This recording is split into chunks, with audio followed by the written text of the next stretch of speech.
Meus irmãos, a graça e a paz, amém?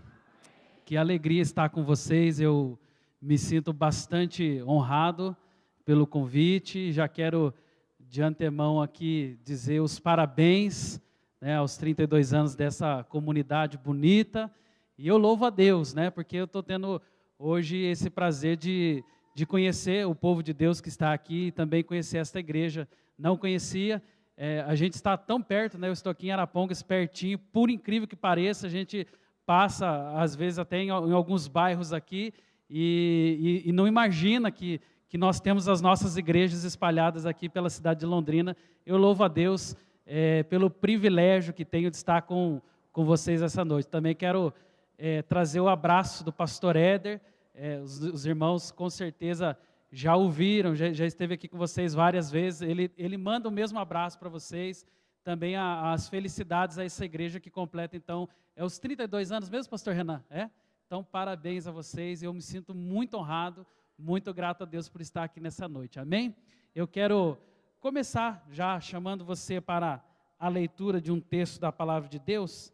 Se você tiver aí com a sua Bíblia preparada, deixa ela aberta lá no Evangelho de Marcos, no capítulo de número 2, Evangelho de Marcos, capítulo 2. Eu quero dizer para você que, quando eu estive aqui conversando com o pastor Renan, e eu até pedi para ele, falei, pastor, você tem alguma direção, alguma coisa que o pastor quer que a gente trabalhe?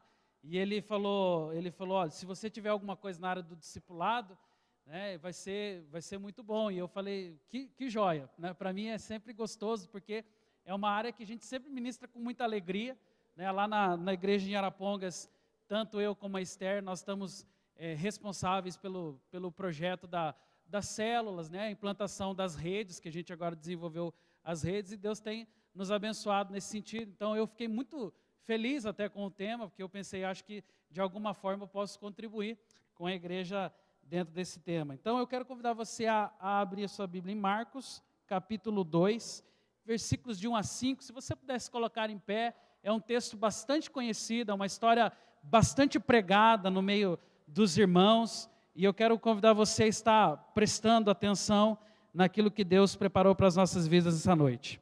Evangelho de Marcos, capítulo 2, versículos de 1 a 5, diz assim: E dias depois entrou Jesus de novo em Cafarnaum, e logo ocorreu que ele estava em casa, e muitos afluíram para ali, tantos que nem mesmo junto à porta eles achavam lugar. E anunciava-lhes a palavra. E alguns foram ter com ele, conduzindo um paralítico, levado por 4 homens. E não podendo aproximar-se dele por causa da multidão, descobriram o eirado no ponto correspondente ao em que ele estava, e fazendo uma abertura, baixaram o leito em que jazia o doente, e vendo-lhes a fé, Jesus disse ao paralítico: Filho, os teus pecados estão perdoados. Se você puder mais uma vez, feche os teus olhos. Pai, nós estamos diante da tua palavra, Senhor, e ela sempre se revela como lâmpada para os nossos pés, como luz para os nossos caminhos.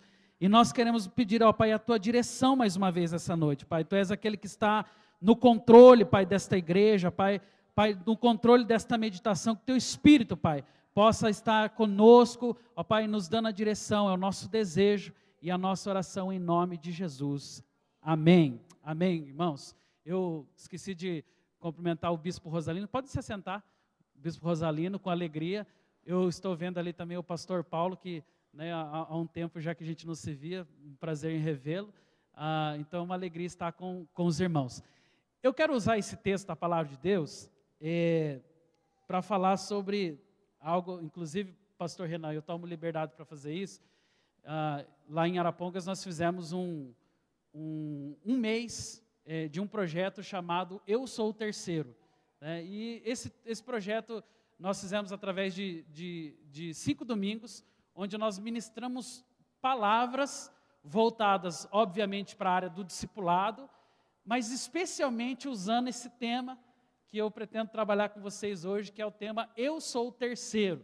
Eu queria até explicar já de antemão para você, antes de entrarmos aqui na palavra de Deus. Eu sou o terceiro é uma dinâmica que vai nos levar a entender qual é a posição que eu estou em relação a Deus e qual é a posição que o meu irmão está em relação a mim. Então eu queria que você me ajudasse nesse momento inicial, dizendo comigo assim, diga assim, Deus é o primeiro. Agora diga assim, o meu próximo é o segundo. E eu sou o terceiro. Olha para um irmão, escolhe o da direita ou da esquerda e fala assim para ele, olha, Deus é primeiro nas nossas vidas.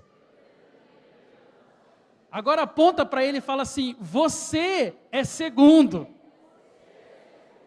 E eu sou o terceiro na sua vida. Queridos, essa dinâmica é muito simples.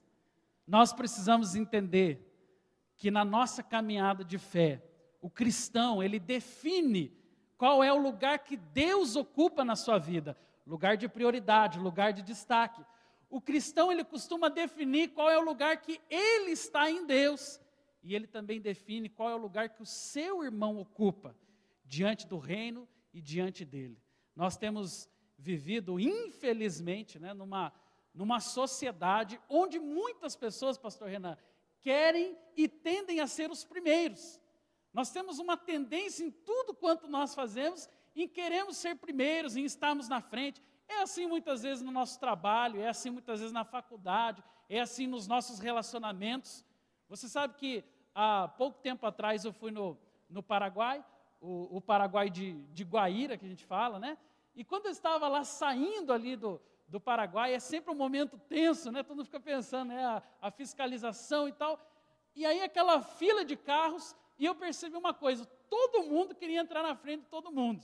E aí você está lá assim, você fica a 10 centímetros do carro da frente, e você dá uma embicadinha, aí tem alguém já chegando do lado, aí você quer embicar mais ainda, porque aquele camarada quer entrar na sua frente, e muitas vezes a gente fica pensando, o que leva a pessoa, né, a não respeitar a fila? Né? O que leva a pessoa a sair lá de trás e falar, eu vou ser o bonzão da boca e eu vou chegar na frente de todo mundo. E aí ele quer ser o primeiro, então ele chega lá na frente, ele quer embicar, jogar o carro e você fica ali às vezes tentando fazer o cara ficar para fora, mas não tem jeito, chega uma hora que ele tem que entrar ou vocês vão bater. Porque todo mundo quer chegar mais cedo em casa, todo mundo quer ser o primeiro, todo mundo quer chegar na frente. Quando a gente fala, muitas vezes, da nossa vida profissional, ninguém dentro de uma empresa, né, se estiver vivendo uma vida saudável, a pessoa não vai pensar em se acomodar, ele sempre está querendo ser ou o chefe, ou o diretor, ou quem sabe até o dono. Nós tendemos sempre a ser os primeiros e querer e desejar ser sempre melhores. Por um lado, isso é muito bom, porque isso mostra que muitas vezes nós não estamos acomodados, isso mostra que nós estamos querendo chegar na frente e verdadeiramente realizar os nossos sonhos, os nossos projetos, mas por outro lado, talvez isso pode revelar algo que está muito comum na nossa sociedade, né? Que é a incapacidade de permitir que os outros sejam primeiros. Eu gosto muito de uma frase que eu ouvi quando nós estávamos nos preparando nessa campanha do Eu Sou o Terceiro, que dizia assim que Deus ele não procura os primeiros lugares, Deus procura os terceiros, né? Porque no terceiro está justamente a capacidade, né, de deixar ser humilde, de ser trabalhado por Deus. É onde muitas vezes nós vamos tratar o nosso caráter, vamos tratar a nossa personalidade. Então, ser o terceiro é uma bênção na vida da igreja, né? Desenvolver a dinâmica que na vida com Deus, nos meus relacionamentos, o Senhor é o primeiro, o meu próximo é segundo e eu sou o terceiro, é algo abençoador. Eu fico imaginando como seria maravilhoso se nós vivêssemos numa sociedade de terceiros, né? Você chega muitas vezes, talvez em um lugar, talvez dentro de um ônibus, né? E você pode falar para a pessoa, olha, pode sentar aqui, né? Essa acomodação é para você, eu faço questão que você sente, né? Você já imaginou dentro de casa, né? Cadê os homens aí? Os homens têm o hábito de pegar o controle remoto, né? E muitas vezes nós nos tornamos dominadores no controle remoto e queremos mudar a programação. A tua mulher está querendo ali ver uma novela, alguma outra coisa, e o homem é dominador, né? Quem sabe, né, se nós nos tornássemos os terceiros, nós conseguiríamos dizer assim, meu amor, tá o controle remoto, escolhe a programação que você quer, escolhe o que você quer assistir. É tão gostoso quando isso acontece, queridos. E olha, eu não tenho exemplo maior para falar para vocês de alguém que foi terceiro, Jesus. Eu gosto muito de Filipenses capítulo 2, uma carta que Paulo escreve àquela igreja, e ele fala assim com muita ousadia, que o nosso Senhor, Ele escolheu ser terceiro, Ele não julgou, a Bíblia fala, como usurpação ser igual a Deus, antes a si mesmo se humilhou, tornando-se servo. Ali está um grande exemplo, de alguém que conseguiu ser terceiro, de alguém que entendeu com muita clareza a dinâmica do reino de Deus, o nosso Senhor Jesus. E a Bíblia fala que ele tinha todos os quesitos, ou seja, é filho de Deus, então poderia muito bem levantar a bandeira e dizer, olha, eu sou filho de Deus e eu sou o primeiro aqui nessa comunidade. Não, não julgou como usurpação ser igual a Deus, antes a si mesmo se humilhou, antes a si mesmo conseguiu compreender qual é a colocação que ele tem dentro da sociedade. Eu e você também precisamos compreender isso. Quando um dos doutores da lei foi perguntar ao Senhor sobre os grandes mandamentos, e o Senhor falou assim, olha, quais são? E aí Jesus mesmo fala para ele, fala, olha, amarás o Senhor teu Deus, de todo o teu coração, todo o teu entendimento, de todas as tuas forças, e eu gosto do finalzinho, e ele fala assim, e o teu próximo, como a ti mesmo. Então, olha para a pessoa que está ao seu lado mais uma vez e fala assim, eu sou o terceiro na sua vida. Queridos, ser o terceiro é justamente desenvolver a capacidade de se relacionar. Muitas vezes nós imaginamos assim, na sociedade que vivemos, muitas pessoas passam na frente mesmo e a gente vai se frustrando com isso. E infelizmente muitos de nós às vezes vai se incomodando com a ideia de viver em sociedade.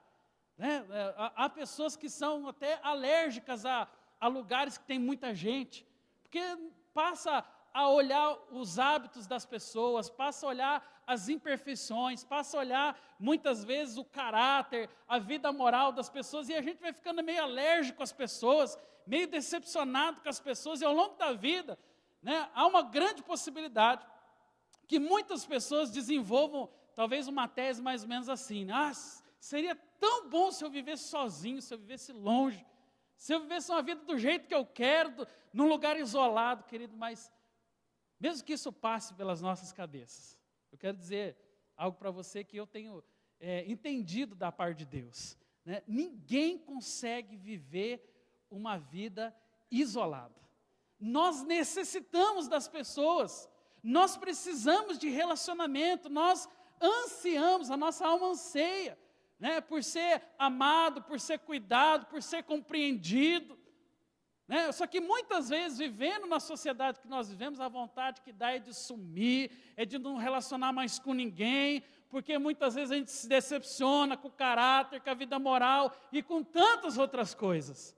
Mas a gente aprende em Deus que uma das virtudes do cristão é justamente adaptar a sua vida aos relacionamentos. Conseguir, mesmo com todas as diferenças, mesmo com uma cultura diferente, amar, respeitar e andar junto com pessoas. Não há ninguém, ninguém que consiga andar sozinho. Por mais que você pense assim, pastor, mas eu sou autossuficiente, eu tenho minhas qualidades, querido, você não consegue andar sozinho. Tem uma frase de um filósofo chamado John Denney, que ele fala assim, nenhum homem é uma ilha. E de fato nós não somos uma ilha. Nós somos criados para o relacionamento. Nós somos criados para viver uma vida que agrada a Deus no meio da sociedade, no meio das pessoas, entre, muitas vezes, a diversidade cultural e religiosa que nós encontramos no nosso dia a dia. Eu não sei quantos aqui se recordam, mas teve um filme que ficou muito conhecido, um filme chamado Náufrago. Quem lembra do filme Náufrago aí? Levanta a mão. Como que era o nome do ator lá, bem conhecido mesmo? Tom Hanks, Esse ator, ele fez assim um papel extraordinário nesse filme. E o Náufrago, só para quem não assistiu aí, é um filme que fala da realidade de um homem que cai numa ilha, né? E ele passa a viver uma vida sozinho naquela ilha. Ele fica esquecido lá, eu não sei agora quanto tempo, mas ao longo de muito tempo, né, ele fica esquecido lá naquela ilha, sozinho.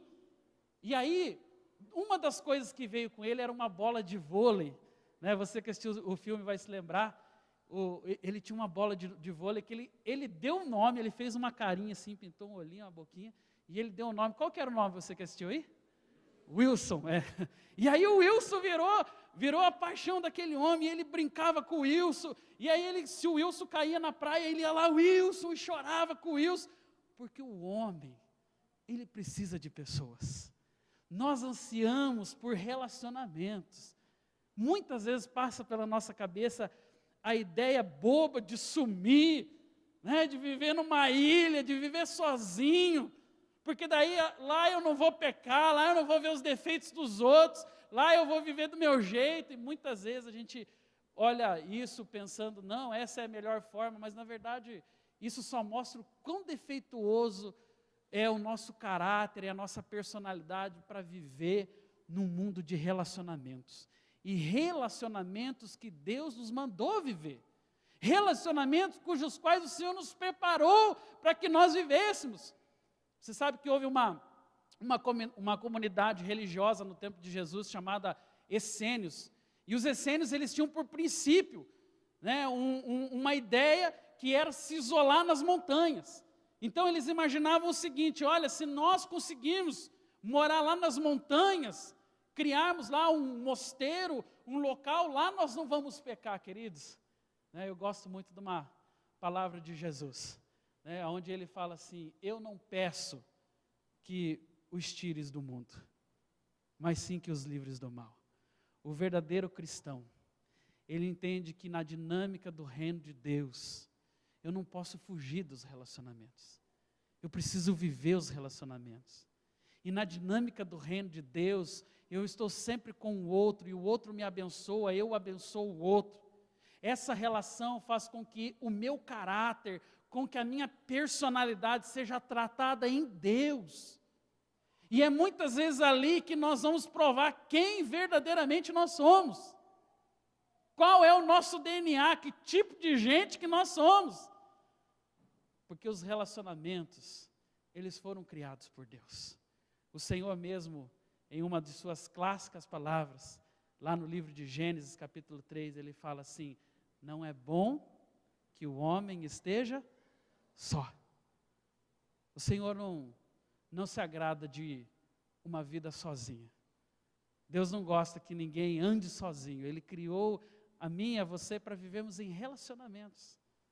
Para vivermos debaixo de uma dinâmica abençoadora, onde eu preciso compreender que o outro tem as suas carências, que o outro tem as suas necessidades, que o outro tem as suas dúvidas, que o outro foi formado numa cultura diferente que a minha, que o outro teve uma instrução diferente que a minha, e que muitas vezes é o outro mesmo que vai me dar a capacidade de crescer em Deus, de me desenvolver, de ampliar a minha fé.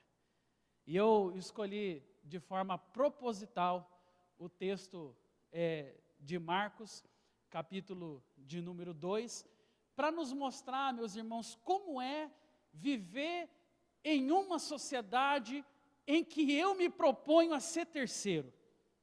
Né? Como é, dentro do ponto de vista cristão, ser o terceiro? O que eu preciso fazer quando caminho com Deus, quando desenvolvo relacionamentos que procuram agradar o Pai, dentro da sociedade, para que o Senhor seja glorificado. E esse texto ele é muito claro, porque ele vai falar da ação de 4 pessoas, ou seja, 4 amigos. Eu, quando li esse texto pela primeira vez, eu fiquei imaginando o seguinte, se esse texto fosse um filme, eu diria que ele é 4 homens e uma missão. Eram 4 homens com uma missão muito grande, que era levar um dos seus amigos para mais perto de Jesus. Eu queria que, se o meu irmão lá do Data Show puder me auxiliar aqui, olha, eu trouxe essa imagem para você ver, e eu fiz uso dela de forma objetiva, porque esse texto fala exatamente do momento em que o paralítico está sendo levado até a presença de Jesus. Mas eu queria só, antes de explicar exatamente essa imagem, dizer para você que até que esse momento acontecesse, até que Jesus tivesse lá o privilégio de ver a fé, só que não era a fé do homem que estava na cama, não. Era a fé daqueles 4 homens. Até que isso acontecesse, algo estava por trás. E a Bíblia fala de um momento em que Jesus vai para Cafarnaum. E Cafarnaum, quem sabe, muito embora a maioria de nós fala assim, pastor, Jesus tinha casa.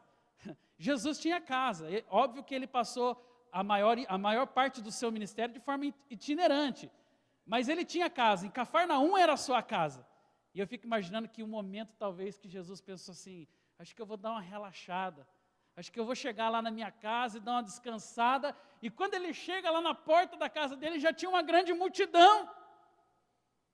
Já tinha um grande número de pessoas ávidas, sedentas, para serem curadas, para serem libertas, para ouvir o que Jesus tinha para dizer. E do lado de fora tinha um grupo onde 4 homens pensaram o seguinte, nós precisamos levar esse nosso amigo que é paralítico até a presença de Jesus. Note aí na sua Bíblia, se você quiser acender a luz novamente, eu retorno daqui a pouquinho no slide, mas pode deixar ele projetado aqui. Volte aí na sua Bíblia, ali no versículo de número 3, aonde a palavra de Deus fala assim, alguns foram ter com ele, conduzindo um paralítico levado por 4 homens, e não podendo aproximar-se dele, por causa da multidão, descobriram o ponto correspondente onde estava. E ali, a Bíblia fala que eles fizeram uma abertura, baixando o leito até a presença de Jesus. Eu anotei aqui, eu queria que você observasse comigo, esses 4 homens, eles desenvolveram pelo menos 4 ações básicas para que aquele paralítico pudesse chegar até a presença de Jesus. E eu queria que você repetisse até para frisar um pouco melhor. Diga comigo assim, visão, determinação, criatividade e fé. Essas são as 4 ações que aqueles homens precisaram exercer, a fim de levar o paralítico até a presença de Jesus. Em primeiro lugar, eles tiveram uma visão. Quando eu falo de visão, eu estou falando de visão de reino. De alguém que consegue enxergar além das paredes, além dos objetos, além das suas necessidades pessoais. De alguém que consegue, ao longo do seu dia a dia, da sua caminhada, enxergar as pessoas. Você já parou para perceber que nós vivemos uma geração onde nós não enxergamos mais as pessoas? Eu me recordo de quando eu fui para São Paulo, fazer a faculdade, e a primeira vez que eu entrei no metrô, foi lá em São Paulo. E aí eu lembro que eu entrei no metrô, imaginando, meu Deus, coisa louca, vamos conhecer o metrô, gostoso e tal. E você senta assim, o caipira do interior, já querendo puxar assunto com as pessoas, e você olha, as pessoas estão assim, ó. Elas olham para um ponto fixo, que se você passar na frente delas, é como se nada passasse na frente delas. E eu imaginando, será que o pessoal aqui não puxa conversa? Será que eles não falam? Parece que é todo mundo mudo, porque você enxerga as pessoas, mas ao mesmo tempo não está vendo. Você não está conseguindo compreender o que está acontecendo ali. Infelizmente, meus irmãos, nós vivemos numa geração onde muitas vezes nós olhamos para as pessoas como parte da paisagem. Você já viu aquele mendigo? Em Arapongas não é tão comum, aqui em Londrina talvez seja um pouco mais, mas nas grandes metrópoles como São Paulo, você vê em todo semáforo, em todo lugar de abrigo, você vê mendigos, certo? Pessoas que às vezes estão ali jogadas na calçada, jogadas no semáforo, e muitas vezes nós nos acostumamos tanto com aquelas pessoas e passamos todos os dias por elas. Sabemos a calamidade que é viver no chão, sem tomar um banho, sem ter horário para comer.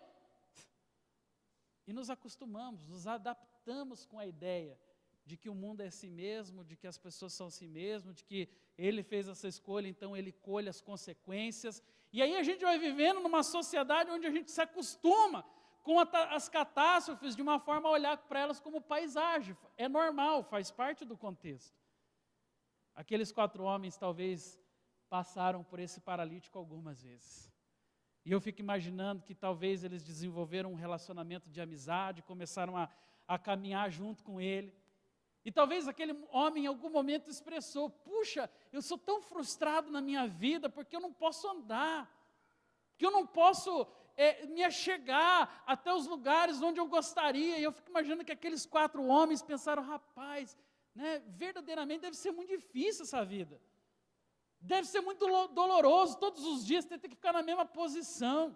Eu não sei quem já fez cirurgia, né? Se você faz uma cirurgia e fica 3 dias na mesma posição, você quer morrer, né? Dá vontade de sumir, porque você fica incomodado, você vira para um lado, dói, para o outro dói, e aquele homem estava ali a vida dele. Parado, paralisado, em função da enfermidade. E talvez aqueles 4 amigos passaram por ele pensando: puxa, difícil a situação, mas o que nós vamos fazer? Talvez um deles, mais ousado, deve ter falado assim: rapaz, você já imaginou se talvez nós colocássemos esse cara numa maca e levássemos lá para aquele profeta que está curando as pessoas? Aí o outro fala: rapaz, você está ficando maluco, né? Esse cara aí, como que nós vamos aguentar? Como nós vamos transportar ele até a presença de Jesus? Isso aí é maluquice, não tem jeito. O outro falou: não, dá sim. Que tal se a gente criar uma maca e colocar ele em cima, e eu arrumo corda, o outro arruma madeira, e talvez eles ficaram lá conversando entre eles, pensando numa forma de levar esse homem até a presença de Jesus. E eles fizeram isso, de uma forma muito ousada, colocaram esse paralítico numa maca. Eles conseguiram enxergar a possibilidade da cura, e aqui entra o primeiro ponto que eu quero compartilhar com o meu e com o seu coração. Um homem que está andando com Deus, uma mulher que está andando com Deus, uma das primeiras coisas que acontece na nossa conversão, na nossa vida, na nossa caminhada com Deus, é que nós possamos a ter uma visão diferente. A Bíblia fala lá no livro de 2 Coríntios capítulo 4, versículo 4, Deus desse século, que é Satanás, cegou os olhos dos incrédulos para que sobre eles não resplandeça a luz do Evangelho. Porque todas as vezes que alguém se converte, todas as vezes que alguém tem uma experiência com Cristo, todas as vezes que alguém vem para o reino de Deus, é como se algo caísse dos seus olhos, ele passa a enxergar diferente o mundo. E o mundo já não é mais só aquela coisa sólida, não é só mais aquela montanha de pedras, não é só mais aquelas pessoas com as quais você se frustrou ao longo da vida. O mundo se torna um mundo de possibilidades. O mundo se torna um mundo de esperança. O mundo se torna um meio de poder revitalizar a minha vida, de poder caminhar com Deus. E é isso que acontece com aqueles 4 homens, eles enxergam além da paisagem que estava passando por eles, eles conseguem ver um coração, eles conseguem ver uma alma, eles conseguem ver a dor do outro. E aí eles tomam a decisão mais importante das suas vidas, que é: vou gastar um tempo da minha vida ajudando o outro. Eu vou gastar um tempo da minha vida, seja o meu esforço, seja o meu trabalho, seja a minha criatividade, seja lá o que for, eu vou gastar, porque eu sei que tem possibilidade para esse ser humano. E eu sei que se ele for até a presença de Jesus, lá ele vai ser curado, lá ele vai ser liberto. E eles fizeram isso. Gastaram tempo com vidas. A minha pergunta para você é a seguinte: quanto tempo você tem gasto com as vidas? Como está a sua visão em relação às vidas? Será que nós temos enxergado as pessoas ao nosso redor? Há uma frase que eu gosto muito, que diz assim, que se você quer uma colheita para daqui a 1 ano, é só você plantar trigo. Se você quiser uma colheita para daqui 10 anos, você pode plantar uma árvore, daqui 10 anos você vai ter uma árvore frondosa e bonita.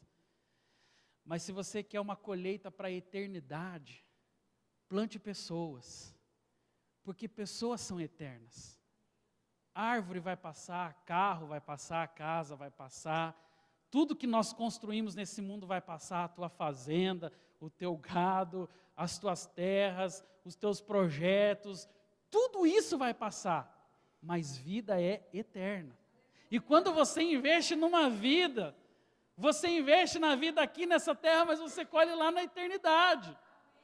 É por isso que às vezes, você que é líder, você fala assim, pastor, está tão difícil caminhar com as pessoas, eu já levei uns 3 calotes lá do meu discípulo, porque eu falo para ele, vamos no culto, daí eu fico lá pontualmente esperando ele nunca aparece, eu falo, vamos na célula, eu estou lá assim, plantado na porta, ele não aparece, e aí a gente começa a se frustrar com as pessoas, e fala, as pessoas não têm compromisso mesmo, eu estou cansado desse negócio, e a gente resolve não investir mais nas vidas, porque a gente pensa, se veio, veio, se não veio, tudo bem também, cada um faz as suas escolhas. O fato é que as vidas são eternas. E quando nós tratamos com eternidade, nós estamos tratando com algo muito sério. E cada pessoa dessas que você olha, às vezes na rua jogado, ou cada um desses seus parentes, que às vezes você olha assim, tão equivocado nos seus pensamentos, na sua forma de pensar, na sua forma de viver, no seu estilo de vida, e às vezes você fala assim, não vale a pena não. Deixa essa pessoa viver a vida dela, porque ela fez as escolhas dela. Querido, você não sabe a oportunidade que você está perdendo. Porque investir numa vida é algo precioso. Não é à toa que o livro de Provérbios fala que é sábio quem ganha almas. É sábio a pessoa que cuida das pessoas, que gasta o seu tempo, que investe, na verdade, o seu tempo em vidas, cuidando, aconselhando, ouvindo o choro, muitas vezes, não é fácil. É igual cuidar de uma criança.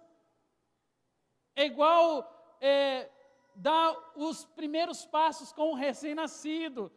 Você às vezes tem que acordar à noite, você às vezes tem que se sacrificar, você às vezes tem que parar no seu tempo ali, que era o tempo do descanso, e ficar lá conversando com a pessoa, aconselhando, falando, não separa não, Deus vai abençoar a tua vida e tal. Aí você desliga o telefone, aquela impressão, rapaz, parece que ele vai fazer tudo ao contrário do que eu falei. E aí você fala, não, perdi meu tempo, que a pessoa não perdeu, não. Você investiu o seu tempo.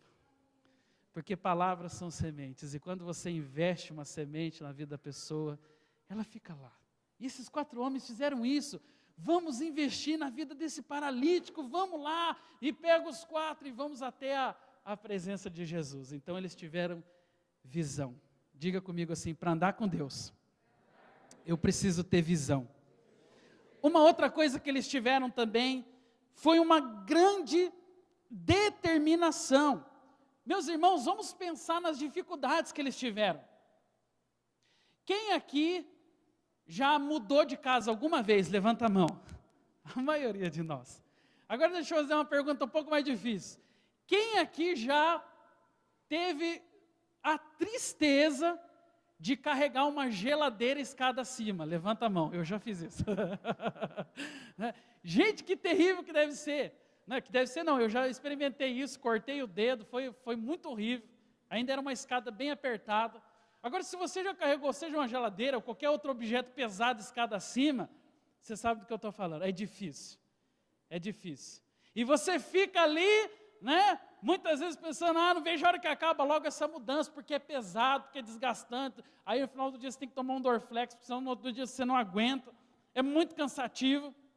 Aqueles 4 homens tiveram que levantar mais ou menos o peso de uma geladeira.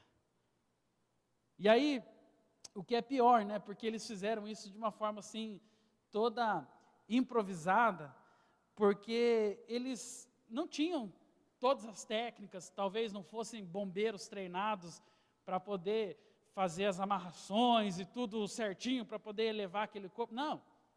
Eles devem ter feito ali uma gambiarra, amarraram a corda, um pedaço de madeira e tal, e colocaram o paralítico e vamos subir ele. Além do peso, eles enfrentaram uma outra dificuldade. Tinha uma grande multidão no meio do caminho.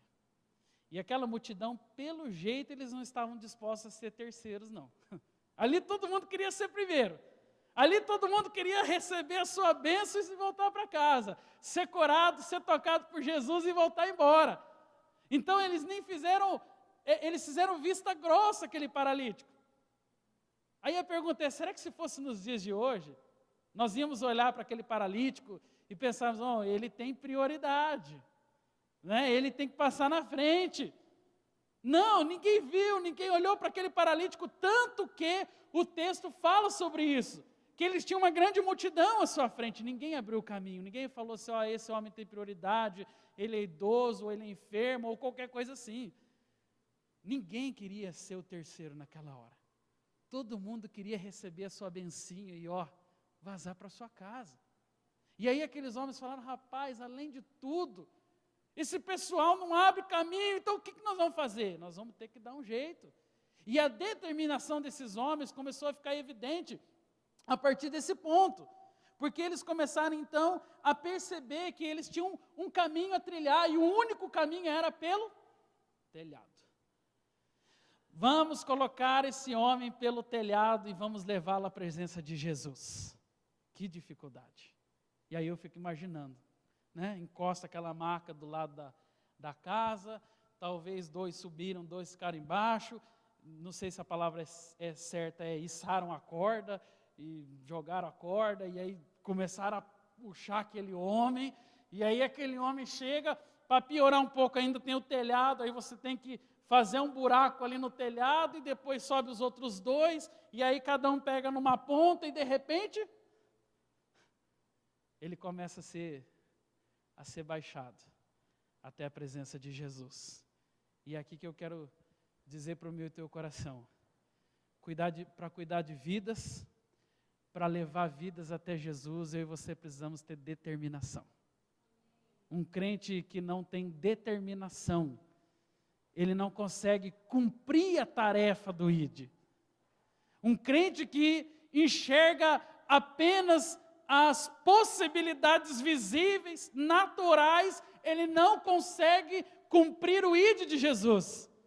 Porque esses homens, eles tiveram a capacidade de olhar para aquele enfermo e falar, vamos colocá-lo lá. Custe o que custar, esse homem vai chegar até a presença de Jesus. E eles não mediram esforços, eles investiram todo o seu potencial, toda a sua força, investiram o seu tempo, investiram a sua inteligência para poder içar aquele homem e levá-lo até a presença de Jesus.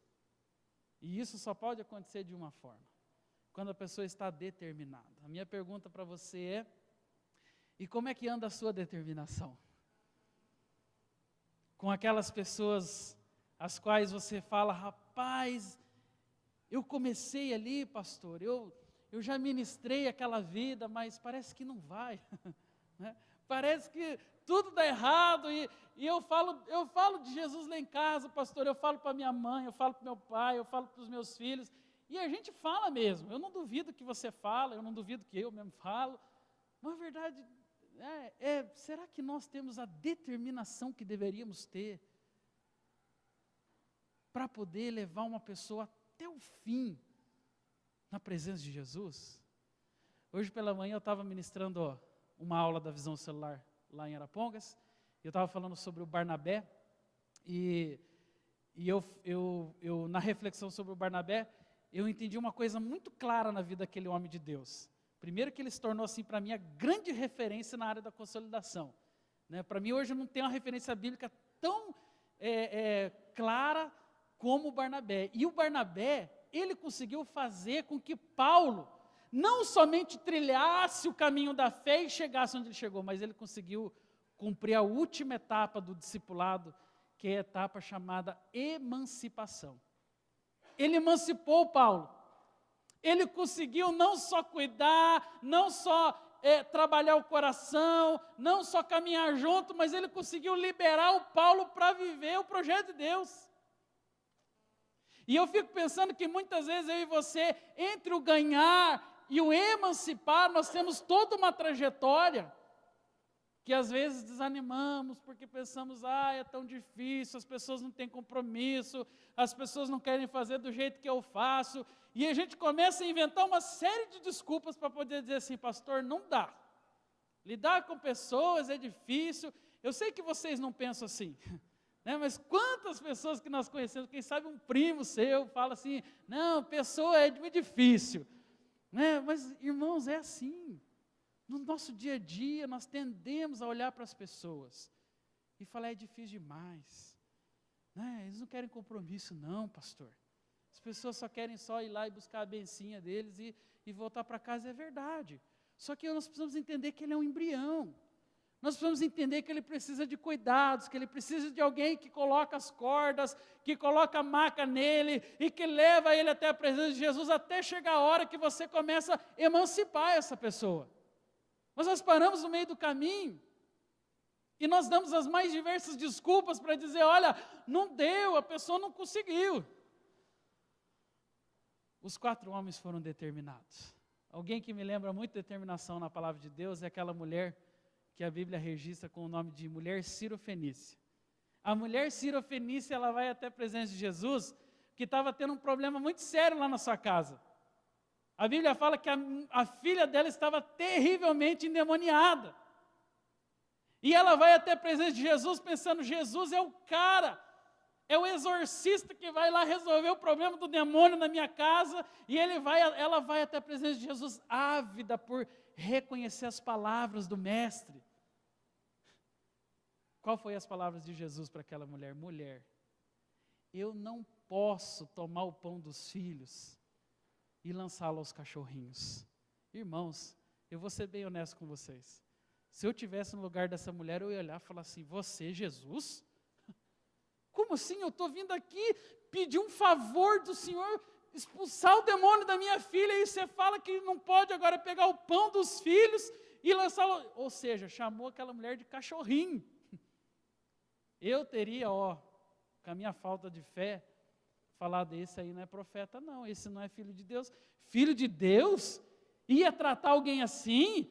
Ia falar, não posso tomar o pão dos filhos? O quê? Não, eu vou embora, esse homem não entende. Não, queridos, engana-se quem pensa assim. Aquela mulher olhou para Jesus, e ela com muita sabedoria, com muita ousadia, falou assim, Senhor, mas até os cachorrinhos comem das migalhas dos seus donos debaixo da mesa. Ela se propôs a comer nem que fossem as migalhas, mas me ajuda. Sabe, quando Jesus olha a fé daquela mulher, ele se impressiona de uma tal forma, quando ele vê a determinação, ela estava determinada, eu vou libertar minha filha. Jesus fala para ela, pode ir, que a tua filha já está livre do demônio. Queridos, isso é determinação. Isso é uma pessoa que consegue entender com clareza uma vida com Deus, que fala, que não vai ficar melindrosa, o pastor falou isso, o fulano não fez do jeito que eu queria, naquela igreja ninguém entende minha necessidade, sabe, pessoas melindrosas não são determinadas, porque elas ficam ali no meio do caminho reclamando, falando que ninguém entende ela, que ninguém sabe da sua vida, quando na verdade Deus está esperando atitudes ousadas. Atitudes como dessa mulher que consegue entender, olha, o único caminho é nem que for para comer das migalhas, mas eu vou comer. E a sua determinação livrou ela do demônio de sua filha. Outro que me chama muita atenção também é o centurião. A Bíblia fala sobre esse homem que se aproxima de Jesus, e ele vai fazer um pedido muito interessante, mostrando que ele era um terceiro na vida de uma pessoa. Se eu não estou enganado, é Mateus capítulo 8, versículo 5, onde a palavra de Deus fala que aquele homem chega em Jesus e fala assim, Senhor, o meu servo está muito doente, e eu preciso que o Senhor faça alguma coisa, me ajude, eu preciso dar um jeito para que aquele menino seja curado, seja livre daquela enfermidade. E aí ele faz uma proposta para Jesus, ele fala assim, olha, eu sou homem sujeito a autoridades, e eu sou uma autoridade, então eu digo a esse vai, aquele vem, eles vêm, vão, e eu sei que o Senhor tem autoridade na sua palavra, então, Senhor, só manda uma palavra. Gente, olha que fé desse homem, olha que fé. Ele nem mesmo pensou assim, não, Jesus, você pode ir lá na minha casa, ou na casa do servo, colocar a mão sobre o enfermo. Não. Ele tinha fé a ponto de reconhecer que se Jesus só mandasse uma palavra, o servo dele seria curado. Uma vez eu vi o bispo João Carlos falando sobre esse texto, e ele fala que essa é a fé Bluetooth. Você manda aqui e ele é curado lá. Né? E eu achei interessante, porque é a fé daquele homem. Ele tinha fé a ponto de dizer, só manda uma palavra, e meu servo vai ser curado. E ele foi curado. Né? E Jesus reconhece isso. Porque fala, olha, muitos virão do Oriente e do Ocidente, tomarão lugares à mesa com Abraão, Isaque e Jacó. Né? Enquanto muitos dos filhos serão lançados no inferno, porque Jesus percebeu que a fé daquele cara era maior que a fé daqueles que professavam uma fé cristã. E sabe, meus irmãos, infelizmente às vezes tem gente determinada fora da igreja e gente desanimada dentro da igreja. Tem gente lá fora dando duro na vida, batalhando, buscando seus objetivos, enquanto o crente está lá assim, estou esperando, sei lá, a banda passar, ou como o livro de Eclesiastes fala, né, olhando as nuvens, olhando o vento. Queridos, determinação é parte essencial da vida de uma pessoa que deseja caminhar em relacionamentos saudáveis e principalmente da vida de uma pessoa que quer ganhar alguém para Jesus. Se você quer cumprir o ID do Senhor, se você quer ser um discipulador, uma discipuladora de vidas, guarde isso no teu coração. Eu preciso ser determinado. Pessoas são difíceis mesmo, você era difícil. Você ainda é difícil. Pergunta para o seu cônjuge aí, se você é facinho de conviver. Né? Eu e você somos difíceis. Se eu falar aqui para a Esther, ela vai dar um relatório ali que vocês vão ficar assim escandalizados comigo. Porque nós somos difíceis.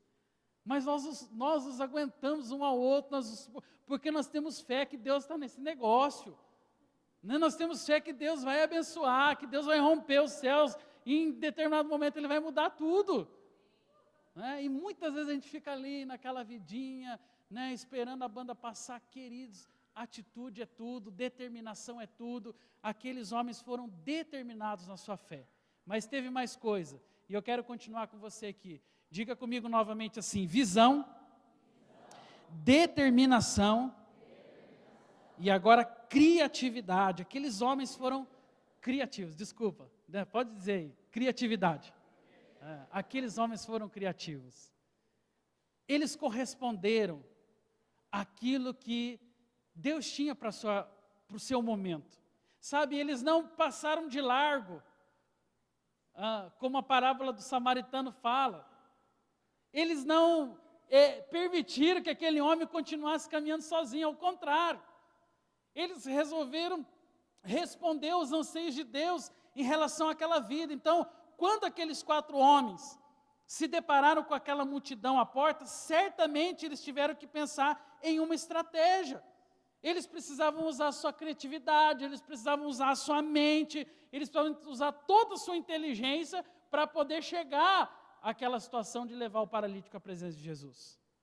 Mas tem uma coisa interessante, né? Mais do que simplesmente ser criativos em levar aquele homem à presença de Jesus, eles foram criativos também no sentido de corresponder aos anseios que Deus tinha para a sua geração. E às vezes eu fico pensando sobre isso, porque cada um de nós, eu penso, isso é uma convicção pessoal minha, pastor Renan, cada um de nós, um dia vai prestar contas a Deus sobre a sua geração. Eu penso que Deus coloca responsabilidades para cada geração. Deus não vai cobrar da minha geração a responsabilidade que Ele deu para a geração anterior. Agora, Deus vai cobrar da minha geração o que eu vou passar para a geração posterior. E isso faz muito sentido quando você olha a linha do reino de Deus, porque a linha do reino de Deus é sempre a ideia de aquilo que você planta, um dia você vai colher. Então, naquele caso, aqueles homens, eles responderam à sua geração. Eles não ficaram ali dando desculpa, falando assim, não, aqui nós sempre fizemos assim, então assim vai ser sempre assim. Você conhece alguém desse jeito?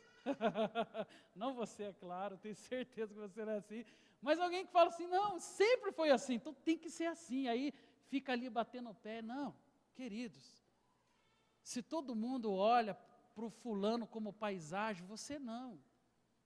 Você corresponde à sua geração. Aqueles homens correspondiam à sua geração, por isso que naquele momento especial, eles vão fazer aquilo que eles foram chamados a fazer. Eu fico impressionado que às vezes na religiosidade que nós desenvolvemos, dos bancos das nossas igrejas, às vezes nós começamos a cumprir alguns rituais e fazer algumas coisas que nem mesmo nós entendemos. Eu me lembro que quando eu estava vindo para Jesus, e eu tinha um primo, para quem não sabe, eu sou original mesmo de Arapongas. Original é feio, né? Mas eu sou mesmo da cidade de Arapongas, e eu fui estudar em São Paulo. Quando voltei de São Paulo, fui pastor em 2 igrejas, em São João do Ivaí, depois fiquei mais 4 anos em Umuarama, e eu tive o privilégio de voltar para a minha cidade de origem, que é Arapongas. E melhor ainda, né, ajudar a pastorear a igreja que me ganhou para Jesus. Mas quando eu cheguei em Arapongas, eu tenho um primo lá muito católico, e eu andava bastante com ele, e eu lembro que eu tinha vindo de Curitiba, morei até os 12 anos em Curitiba, e eu cheguei naquela cidade, mas eu não tinha nada de religioso, eu nunca fui de igreja nenhuma. E daí eu cheguei em Arapongas, e eu vi assim, meu primo quando passava com a bicicleta, e nós andávamos de bicicleta junto, na frente da igreja católica, ele fazia assim. E eu ficava olhando ele fazer assim, não entendia muito bem, mas eu sei que dali um tempo, sem perceber, eu passava na frente da igreja e fazia assim também. E aí eu falei, por que eu estou fazendo isso? Sabe, meus irmãos, às vezes a gente vê as coisas acontecendo, ou as pessoas fazendo, a gente não para no mínimo para refletir se aquilo tem a ver comigo. Interessante, eu não sei se quando o pastor Éder veio aqui, ele contou uma história, ele conta muito essa história lá em Arapongas, mas ele conta que um dia, uma menina, se ele já contou, você vai ouvir de novo, tá? Uma menina viu a mãe fazendo a receita de um peixe assado. E aí ela olhou para o peixe e falou, nossa, que peixe maravilhoso, mas mãe, me responde aqui uma curiosidade, por que a senhora corta o rabo do peixe quando vai assar? E a mãe falou assim, sabe que eu não sei, eu aprendi com a sua avó. A menina intrigada falou assim, eu vou lá na casa da avó. Chegou lá na casa da avó, falou, vó, eu vi a mãe fazendo aquela receita do peixe assado. E eu queria saber por que a senhora corta o rabo do peixe quando vai assar. A avó pensou, falou, sabe que eu não sei, eu aprendi com a bisa. E a menina mais intrigada ainda falou assim, quer saber, eu vou lá na bisa. Chegou lá, bisa, eu vi a mãe, eu vi a avó fazendo a receita do peixe assado. Eu queria saber, por que a senhora corta o rabo do peixe toda vez que vai assar? Falou assim, não, sabe o que é? Naquela época, a bisa tinha um forninho muito pequeno, não cabia o peixe inteiro, então tinha que cortar. Meus irmãos, eu penso que às vezes nós como igreja fazemos exatamente isso. Nós não sabemos por que estamos fazendo, mas estamos fazendo. E isso mostra muitas vezes a falta de criatividade. Aqueles homens foram criativos, falaram, não, ninguém vai mexer com esse menino, então vamos arrumar aqui uma maca, vamos dar um jeito e vamos colocar ele até a presença de Jesus. Ao invés de ficar a vida toda transferindo responsabilidade. Nós somos bons nisso, desde o Éden, né? Porque a Bíblia fala lá no livro de Gênesis, que quando Adão estava nu, ele se escondeu e ele falou, Senhor, eu me escondi porque eu tive medo. Aí Deus fala assim, mas você teve medo por quê? Por acaso você comeu daquela árvore, do fruto daquela árvore? Aí ele deu qual resposta? Senhor, é a mulher que tu me deste. Aí Deus vai lá na mulher e fala assim, mulher, o que aconteceu com você? Eu não falei que não era para comer da árvore, daquele fruto? E ela falou o quê? Senhor, mas foi a serpente. Você está vendo como nós temos desde o Éden uma tendência a transferir responsabilidade? Quando a gente vê alguma coisa errada na igreja, nós não temos a capacidade de ir lá e vestir a camisa, ir lá e pintar e fazer a coisa diferente. Não, a geração anterior fez tudo errado.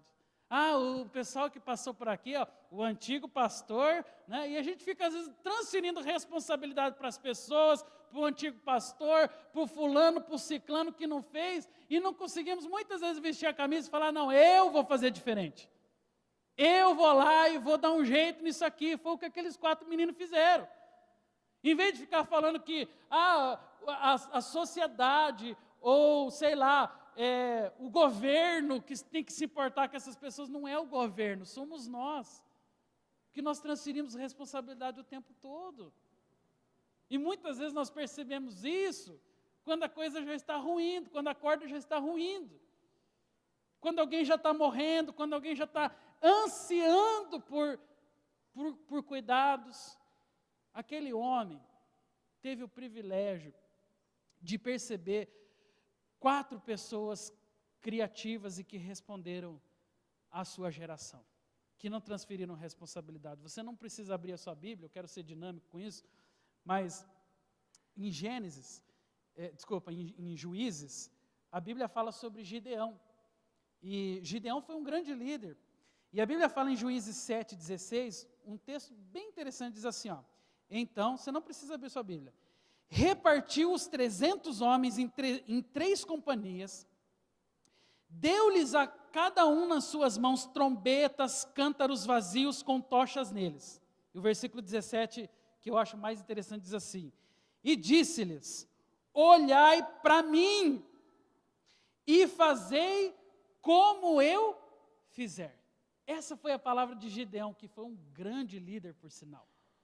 Alguém que conseguiu entender, olha, o negócio é o seguinte, nós somos só 300 homens e provavelmente o exército inimigo é muito maior que nós. Mas olha para mim. Pode olhar para mim. E eu gosto disso, porque aqui mostra que Gideão é de uma geração que não transfere responsabilidade. Gideão é de uma geração que entende os desafios que Deus colocou para aquele momento.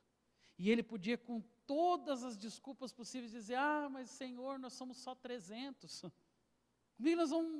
Como é que nós vamos combater com exércitos tão grandes? Ou ele podia olhar para os seus soldados e falar assim, olha, é complicado, não olha para mim não. Eu não sei se você já teve essa triste decepção de às vezes ouvir alguém falando assim, não olha para o homem não, porque o homem é falho. Queridos, tem gente que fala isso assim com uma desculpa aqui, não vou nem falar o que eu pensei, mas é tão triste isso, não é? Porque muitas vezes isso revela que dentro da alma da pessoa tem ali já uma fuga preparada, tipo assim, não conta comigo. O Gideão não, ele falou assim, olha para mim. E quando a gente fala olha para mim, a gente não está querendo dizer assim, é porque eu sou bom, eu sou autossuficiente, eu resolvo tudo, não.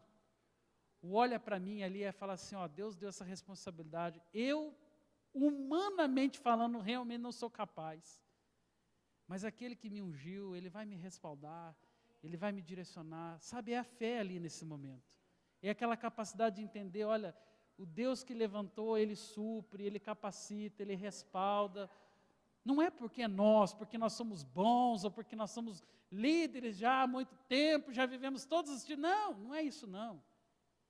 É porque a gente fala, se eu não fizer, e a palavra de Deus é muito clara sobre isso, se você não clamar, até as pedras vão clamar.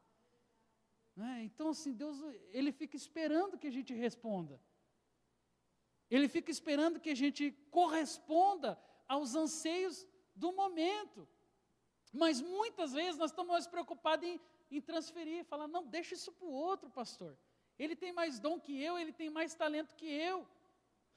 Quando estavam lá na porta Formosa, Pedro e João se depararam com aquele paralítico e lá a palavra é a mesma. Só para você se recordar, em Atos capítulo 3, a Bíblia fala assim, Pedro fitando juntamente com João disse, olha para nós. Ele reconheceu.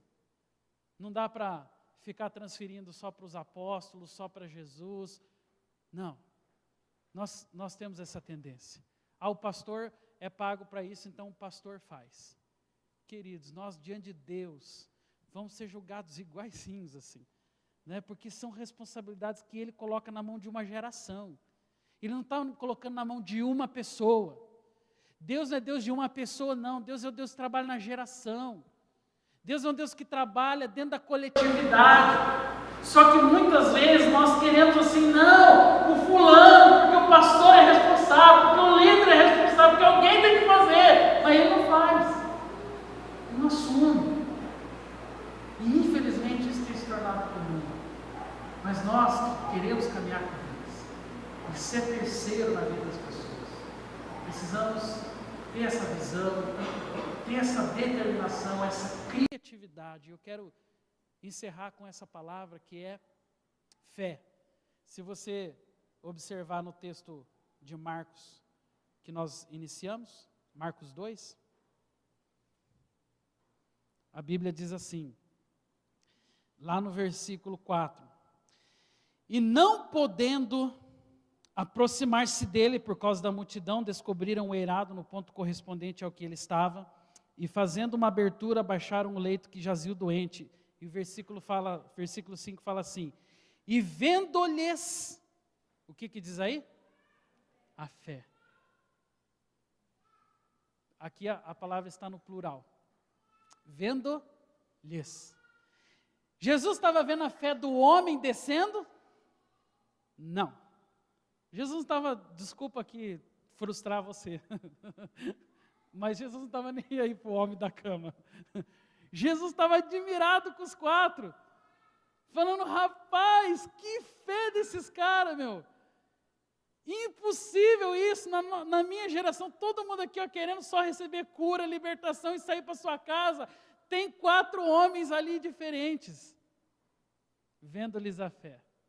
Ou seja, Jesus conseguiu perceber que a fé daqueles 4 homens era suficiente para que aquele paralítico fosse curado e para que eles pudessem ser vistos como pessoas que não transferiram responsabilidade, mas corresponderam à sua geração. Eu quero caminhar para o encerramento dessa mensagem. Eu só vou pedir para o meu irmão lá do Data Show, o Data Show, acho que eles estão escondidos lá no fundo, não sei como que é o nome dos meninos lá. Aqui, ele já passou. Na verdade, ele está mais esperto, eu que não estou prestando atenção. Eu gosto sempre de fazer essa comparação. Esse texto aqui é o triste texto de João capítulo 5, onde um outro paralítico, também talvez numa situação muito semelhante que o primeiro, estava ansiando por uma cura. E esse texto fala sobre um tanque chamado Betesda, onde um anjo vinha lá, você conhece a história, de ano em ano, sacudia as águas, e as pessoas que chegavam primeiro eram curadas. Só que tem um detalhe muito interessante nesse texto, a Bíblia fala que aquele homem, há 38 anos, não é 38 dias, não é 38 semanas, é 38 anos, ele queria ser curado, mas como ele era paralítico, os primeiros chegavam e eram curados. E ele talvez ali, ia tentando se mexer assim, mas alguém chegava primeiro que ele. 38 anos na carreira da fé, tentando ser curado. Sabe qual é a diferença, a triste diferença, entre o primeiro paralítico e o segundo? É o que o versículo de número 9 aí diz assim, quando Jesus pergunta se ele quer ser curado, olha a resposta dele, Senhor, eu não tenho ninguém que me ponha onde? No tanque. Que difícil isso, né? O primeiro teve a alegria de encontrar 4 homens de fé que se preocuparam com ele e que o levaram até a presença de Jesus. O segundo não tinha ninguém que o levasse à presença de Deus. Eu quero passar para a conclusão dizendo para você que tem muita gente querendo ser levada à presença de Jesus, porém, ninguém quer pô-los no tanque. Ninguém quer gastar tempo com eles. Ninguém quer corresponder à sua geração. As pessoas estão transferindo responsabilidade para o outro, para o líder, para o pastor e para tantas outras pessoas. Mas acham que estão isentas das pessoas e das vidas que estão morrendo ao seu lado. Das vidas que estão padecendo como esse homem há 38 anos, numa carreira de fé difícil, porque queria ser curado, porque precisava ser curado, mas não tinha ninguém, não tinha um amigo, não tinha uma pessoa, não tinha ninguém que o levava. E quantas pessoas que nós conhecemos, às vezes colegas de trabalho, colegas de faculdade, que convivem com você 8 horas por dia, e nunca viram uma luz, nunca ouviram nem assim um esboço daquilo que é a vontade de Deus, ou seja, que você reagisse com teu testemunho. E infelizmente, até as pessoas do nosso dia a dia também vão ficando paisagem. E eu chego no trabalho e eu me acostumo, porque daí alguém vem falar assim, eu estou passando um mês difícil, o meu marido fez isso, e aí ao invés de você falar, mas tem solução para você, você fala, é que você não sabe o que o meu marido fez. É que você não sabe o meu mês como é que foi, e aí a gente quer competir problema. Não, eu tenho mais problema que você, não, eu que tenho. Queridos, quando eu olho para esse homem, eu vejo o retrato da nossa sociedade. Gente clamando para ir para o poço, para ser curado, mas não tem ninguém que leva. Sabe por quê? Que nós estamos tão preocupados com as nossas coisas, com as nossas necessidades, com o nosso umbigo, com construir a nossa vida material, profissional, financeira, e os sonhos, e tantas coisas. Pastor, você é contra isso? Não, sou a favor.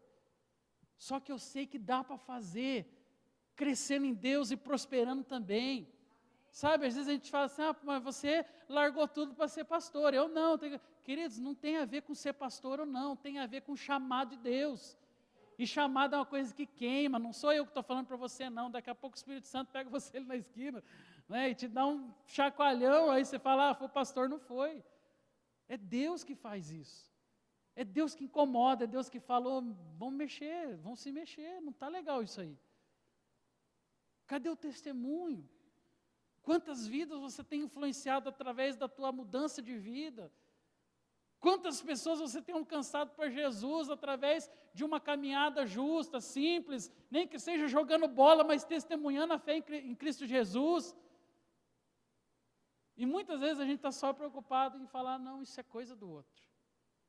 E queridos, isso aqui é uma prova para os nossos corações.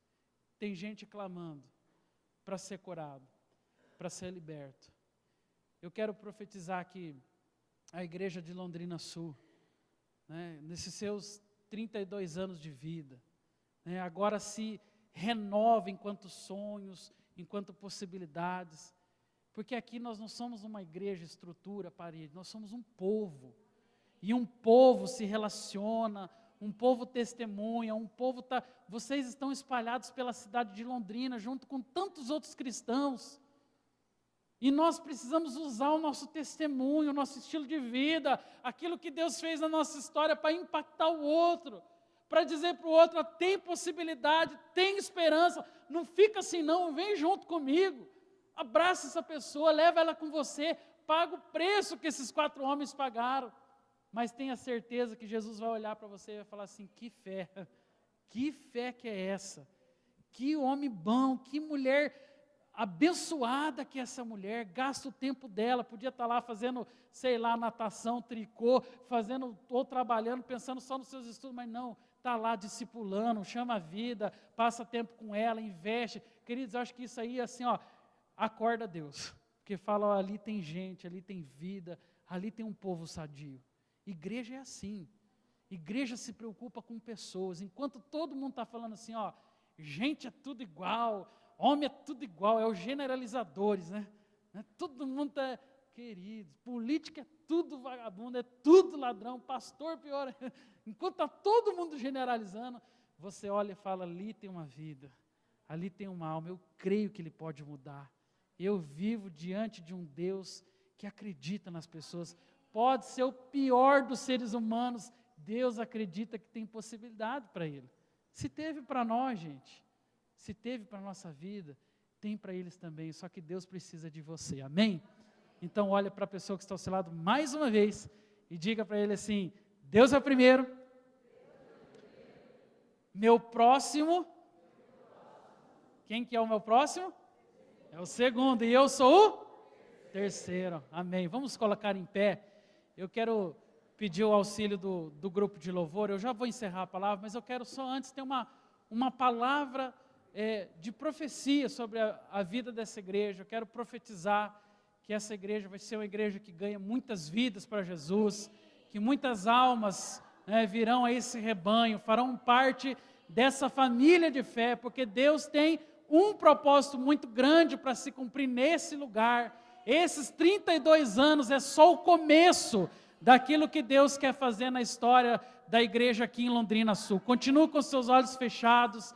Eu quero orar por você, eu quero chamar você agora para pensar um pouco sobre a sua responsabilidade.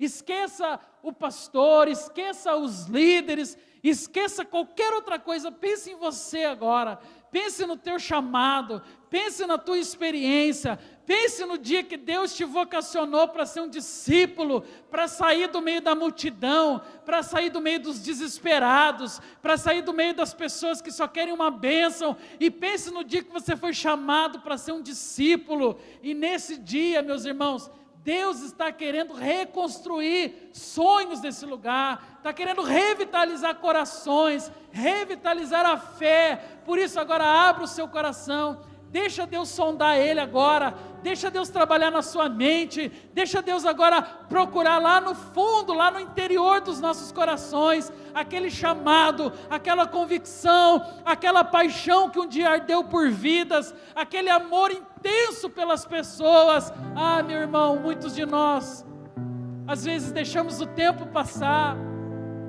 e assim como a palavra de Deus já havia profetizado, o amor de muitas pessoas pode esfriar. E sabe que o nosso amor às vezes não esfria só na fé, não. O amor esfria com as pessoas também. O amor esfria quando nós já não vemos mais esperança, quando já não vemos mais possibilidades. Mas Deus manda dizer a essa igreja hoje: tem possibilidade, gente. Tem jeito para essas vidas que estão clamando. Elas só precisam de alguém que acredita nelas. Elas só precisam de uma igreja séria, que ama o Evangelho e que fala: nós não vamos passar de largo pelas pessoas. Ele precisa de gente apaixonada, apaixonada pelo seu reino, apaixonada pela sua palavra, determinados por aquilo que Deus um dia sonhou para a sua igreja, uma igreja viva, uma igreja que luta, uma igreja que não desiste. Mas às vezes nós nos decepcionamos com as pessoas, e muitas vezes eu e você pensamos: ah, será que vale a pena eu ter investido nessa vida? Uma vida, meus irmãos, faz toda a diferença para o Senhor. Deus não te colocou no lugar onde você está à toa. Você não está no trabalho que você está, na família que você está, na escola, na faculdade que você está à toa. Deus tem um propósito com a tua vida naquele lugar. Aquelas pessoas que um dia você já falou assim: ah, é difícil conviver com essas pessoas, porque um é fofoqueiro, porque o outro faz isso, o outro faz aquilo. A Bíblia tem um texto em Filipenses capítulo 4 que diz assim, que há santos até mesmo dentro da casa de César. A Bíblia fala que até mesmo Daniel, dentro do palácio, ele conseguiu desenvolver um estilo de vida santa, ou seja, tem jeito até nos piores lugares. Talvez você trabalhe no meio de pessoas fofoqueiras, briguentas, maledicentes. Talvez dentro da sua própria família você anda frustrado com o comportamento do marido, do filho, de alguém que está te decepcionando. Mas, meus irmãos, é ali que Deus os colocou. A Bíblia fala que a luz só faz sentido no meio das trevas, que o sal só tem sabor onde não existe sabor. Estenda a tua mão assim, e eu quero encerrar esse momento profetizando sobre você uma unção para desenvolver relacionamentos que glorifiquem o Pai, uma unção para poder desenvolver um estilo de vida que faz com que as pessoas queiram ficar perto de você, queiram saber o que está acontecendo na tua história, na tua vida. Pai, eu quero agora, mediante teu Santo Espírito, clamar que um manto, Senhor, da tua glória, Senhor, possa invadir esse lugar, Senhor. Derrama sobre a vida dessas pessoas que estão com fé agora, Senhor. Derrama possibilidades, derrama, Senhor, convicção, derrama determinação, derrama certeza, Senhor, de que Tu estás com eles no barco, Senhor. Talvez muitos aqui já pensaram: ah, mas eu estou sozinho, é tão difícil. Deus manda dizer hoje, Ele está com você, meu irmão. na alegria, na tristeza, na tua dor, na tua aflição. Ele está lá com você, Ele está vendo o investimento que você está fazendo em vidas. Pai, dá a essa igreja, aos seus 32 anos, uma capacidade, Senhor, de ler a realidade à sua volta, ó Pai. Derrama sobre essa igreja visão, determinação, criatividade. Derrama a fé, Senhor, daqueles 4 homens, para que essa igreja, ao longo de sua história, Senhor, possa ainda testemunhar muitas curas, muitas libertações, muitas pessoas que antes não tinham ninguém que os levasse até o poço, mas que agora o Senhor está levantando servos e servas, assim como a tua palavra diz, como o Senhor que não julgou como usurpação ser igual a Deus, antes a si mesmo se esvaziou, tomando a forma de servo, assumiu aquela cruz pelas nossas vidas. Pai, levanta esses mesmos servos aqui, levanta terceiros e terceiras, levanta pessoas, ó Pai, que conseguem abrir mão do primeiro lugar para dizer ao outro: você é mais importante, porque você é o meu próximo. Pai, que sobre essa igreja repouse a tua graça para fazer discípulos, de forma especial, Pai, que essa tua unção esteja com a vida do pastor Renan e sua família, com os líderes, ó Pai, em todos os ministérios, líderes de célula, Pai, líderes que têm, ó Pai, vestido a camisa dessa igreja, vestido a camisa do reino de Deus e falado: nós vamos até o objetivo final. Pai, dê essa graça ao teu povo hoje e sempre, em nome de Jesus, amém. Vamos aplaudir a Jesus.